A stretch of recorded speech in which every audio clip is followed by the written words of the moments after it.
Hello everybody and welcome back to the second part of my 2015 roundup. If you've yet to see part 1, I will link it down below in the description for you. That one was all about my favourite makeup products, so today I'm talking all about skincare, my favourite thing to ramble about. As I mentioned in the first video, I'm going to try and keep the talking to a minimum. Number one, because I'm losing my voice at the moment. I'm shocked that I'm actually still being able to talk. And number two, I want to keep this kind of more concise and a little less rambly. But these are all products that I've talked about so many times, so I will link all my previous monthly favourites for you. I'm sure all of these are featured in at least one of those, so if you want to know a bit more about them, I will leave that link down below. So I'm going to start off with the first category, which is Best Micellar Water, and this is actually the only product that I don't have with me at the moment because I've run out, but I'm going to give it a quick mention anyway. It's the Nivea 3-in-1 Sensitive Micellar Water. It's actually become my favourite micellar water probably of all time. Better than Bioderma, better than anything else that I've tried. I just find that it's a lot more hydrating than anything else on the market, and it takes off makeup brilliantly as well, so quick mention to that one.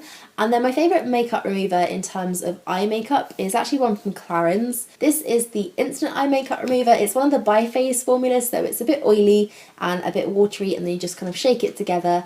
And it breaks down makeup so well. I can just hold this over my eyes for just a few seconds and it instantly gets rid of anything on there. This breaks down waterproof mascara, gets rid of really intensely strong eyeliner, and even lipstick as well. If I'm wearing a kind of liquid lipstick that's really on there, this just gets rid of it completely. So this is a very good one for breaking down hard to remove makeup.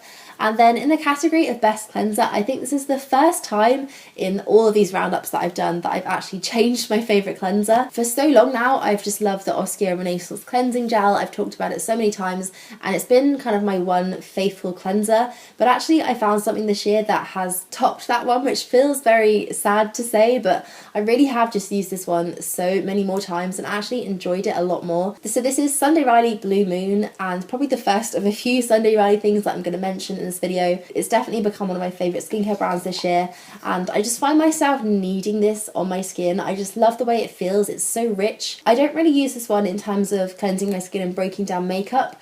I more sort of use it just to really invigorate it and give it a lot more moisture, and it just makes it feel so fresh and so beautifully soft. It's become one of my favourite skincare products this year, definitely favourite cleanser, and I've just really enjoyed using it. I do have another favourite from Oskia though that falls under the category of Best Exfoliator, and this is something that I've discovered quite recently. I really wasn't into exfoliating and exfoliating products at all this year. I probably exfoliated my skin only about a handful of times until I found this one, but it's become one of my favourite things to do, one of my favourite steps in my routine, and it's probably because this is more of a balm. It's definitely not a very scratchy, very abrasive exfoliator. It's quite gentle in the way that it works, but because it's enriched into a nice thick rich balm, it just feels very luxurious and very hydrating to use, but it does make my skin feel incredibly soft and it gets rid of dullness and dead skin cells. My skin was definitely in need of a good exfoliation when I found this, so this has to just go straight into the category of Best Exfoliator. And then toner again is something that I haven't really picked up much at all this year.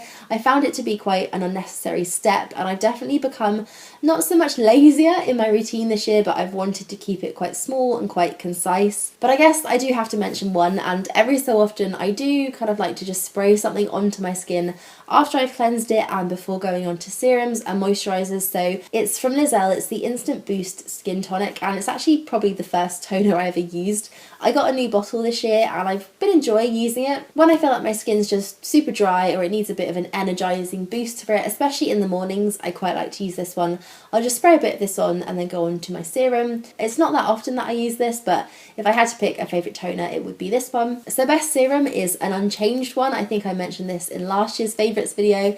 It's the Champan Skinesis Intense Hydrating Booster. As someone with dry skin, it's just a bit of a holy grail product. It's actually made up of hyaluronic acid, so it sinks in very deeply. It doesn't feel like it's moisturising on the top level of your skin, but it feels like it's really injecting a lot of hydration into the bottom layers, which in turn makes everything a lot more moisturised. It's very clever in the way that it does it, and of everything that I have for dry skin, this is probably the thing that helps the most, so I love this one. And then Best Facial Oil, which has actually come to be another one of my favourite skincare discoveries of the whole year, is from Sunday Riley again, and it's the Lunar Sleeping Oil. This one is designed to be used at night because it's actually blue.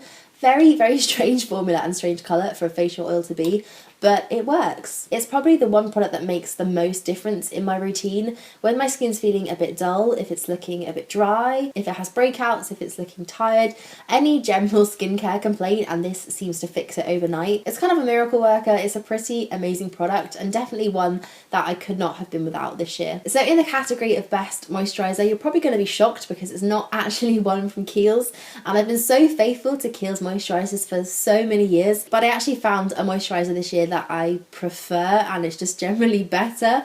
Which is a very hard thing to do because I do love all the Kiehl's moisturisers, but this is the Charlotte Tilbury Magic Cream, and it certainly is a very magic little product. I've actually used this one up completely, there is nothing left, and it took me a while to get through it. I have to say this one lasts you for a really long time, mainly because you don't need a lot of it because it's such an intense, very, very rich, very, very hydrating cream. It probably is one to avoid if you do have combination oily skin, but for dry skin people out there like me, this is just a miracle worker. It just makes such a difference and I love it. I think it's one of the best moisturisers I've ever come across. I'm also very excited now that there's going to be a night version. Of course, I did have to mention a Kiehl's product, and this is in the category of best eye cream, and this is one of my all-time favourite eye creams.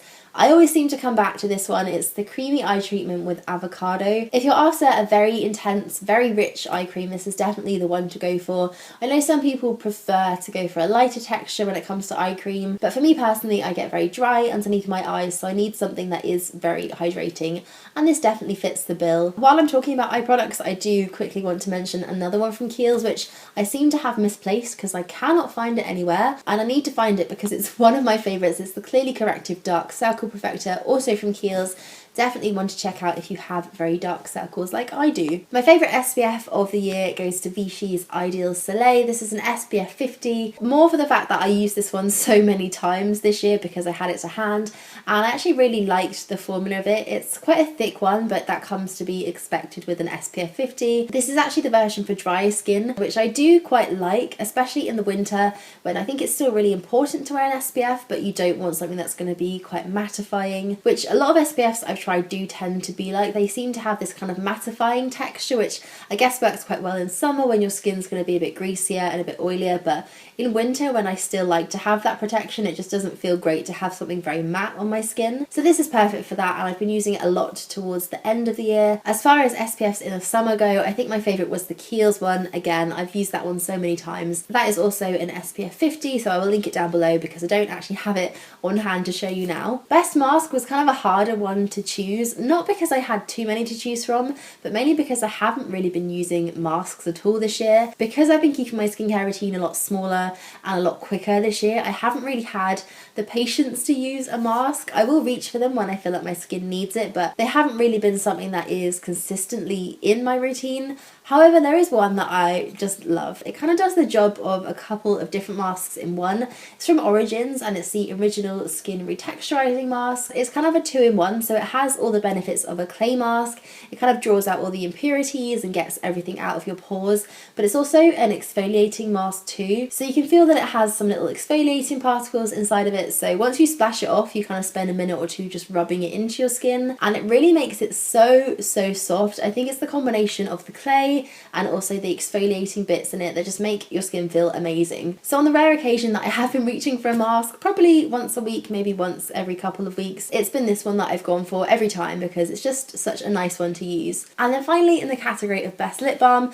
I always save this one till last, and honestly it never ever changes, so no surprises here. It's the NYX Rêve de Miel lip balm. I don't know if there's much more I can actually say about this because I've talked about it so many times in the last few years, and I'm sure you guys all know how good it is. I'd honestly say if you're looking to start investing in skincare and you want to kind of build up your collection a little bit, start with this. It's just the richest, the best, the most amazing formula. It's just a complete game changer when it comes to lip balms, so this will always forever be my favourite lip balm. So that is it. That is my 2015 beauty roundup. Again, I will leave a link to the first video, which is all my makeup favourites, if you haven't watched that one already. So I hope you enjoyed this. It's been a few hours in the making. There's been a few coughing fits, but we've gotten through it. There is one thing that I would love to know from you guys, and that is, what is your favourite beauty product of the whole of last year? So your favourite thing of 2015. If you have to pick just one, I know it's hard, I probably couldn't do it myself, but what would your favourite beauty find be of the year? So leave that down below in the comments, because I would love to have a good read through all of those.